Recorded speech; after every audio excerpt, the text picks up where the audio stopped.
네, 지난 3분기 주요 상장사들의 영업이익이 급감할 것으로 예상되는 상황에서 현대차와 기아의 실적은 또다시 역대 최대치를 경신할 것으로 보입니다. 그렇지만 미국 인플레이션 감축법에 따른 영향이 아직까지 반영되지 않은 상황에서 앞으로가 중요하다, 이런 평가 나오고 있습니다. 관련 내용 산업부 강미성 기자와 함께 살펴보겠습니다. 강 기자, 우선 현대차, 기아 3분기 실적 역대 최대치 또 경신할 것으로 보인다면서요? 네, 현대차와 기아가 2분기에 이어 3분기에도 역대 최대 실적을 기록할 전망입니다. 현대차의 3분기 매출은 지난해 같은 기간보다 24.6% 늘어난 36조 원에 육박하고 영업이익은 102% 늘어나 처음으로 3조 원을 돌파할 것으로 예상됩니다. 네. 기아의 경우는 3분기 매출이 지난해 같은 기간보다 22.6% 늘어나 약 21조 원, 영업이익은 76% 늘어나 증가한 2조 원에 넘어설 것으로 전망되고 있습니다. 계속되는 금리 인상과 경기 침체 우려로 주요 상장사들의 3분기 영업이익 전망치가 계속 줄어들고 있는데 현대차와 기아 같은 경우는 깜짝 실적이 예상되고 있습니다.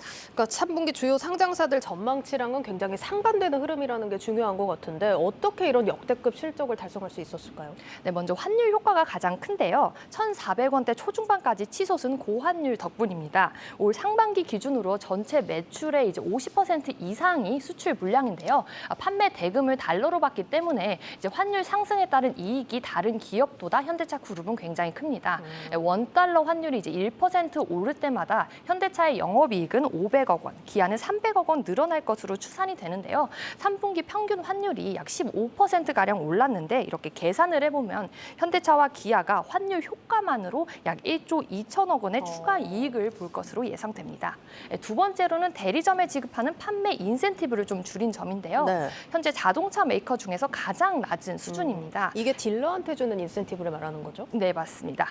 반도체 대란 속에서 자동차 시장이 공급자 우위로 지금 나타나면서 2분기에 미국 시장에서 주는 그 인센티브를 2분기보다 118달러 이상 줄이고도 오히려 시장 점유율이 1%포인트 가까이 올랐습니다. 알겠습니다. 그런데 단순히 환율이나 인센티브 축소가 이번 호실적의 배경이었다라고 좀 이야기를 해주셨지만 이런 걸로만 이런 역대급 실적이 나오기는 어렵지 않을까 싶은데 또 다른 요인이 있었을까요?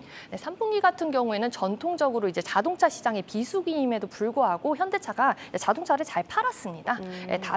다올 투자증권에 따르면 올해 상분기에도 현대차의 평균 판매 단가는 지난해 같은 기간과 비교해서 현대차의 경우 17%, 기아는 20% 늘어날 것으로 예상됩니다.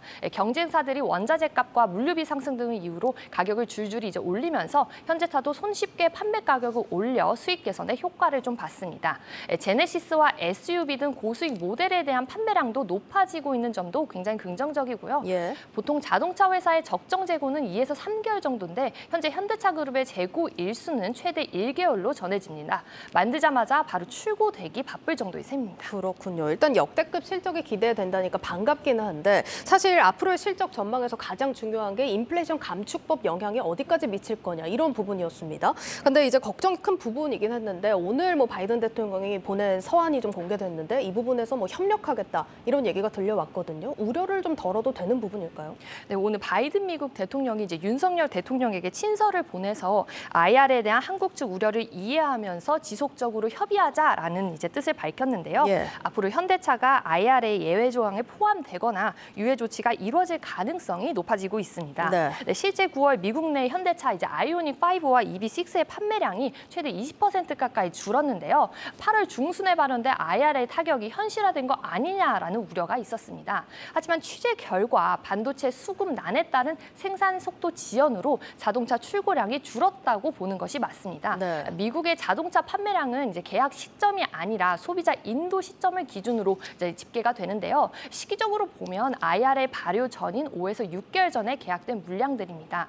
IRA에 따른 판매 영향은 내년 상반기에 실질적으로 나타날 것으로 보이는데요. 올해 11월 미국 중간 선거 이후 현대차 IRA 적용 유예 여부가 결정될 전망인데 이 시점으로 앞으로 현대차의 실적의 분수령이 될 전망입니다. 고공행진 중인 환율 역시 현대차의 일장일단이 있는데요. 수입해오는 부품이 계속 오르게 되면 비용 부담이 계속 늘어날 수밖에 없습니다. 하지만 연말까지 이렇게 고환율이 유지될 것으로 보여서 4분기까지는 환율 효과에 따른 수익이 더 클 것으로 좀 예상됩니다. 또 경기 침체 장기화로 내처만 원을 포기하는 사람도 늘어날 수도 있지만 연말까지는 공급자 우위 시장이 계속될 것이라고 전문가들은 예상하고 있습니다. 네, 잘 들었습니다. 알겠습니다. 산업부 강미선 기자였습니다.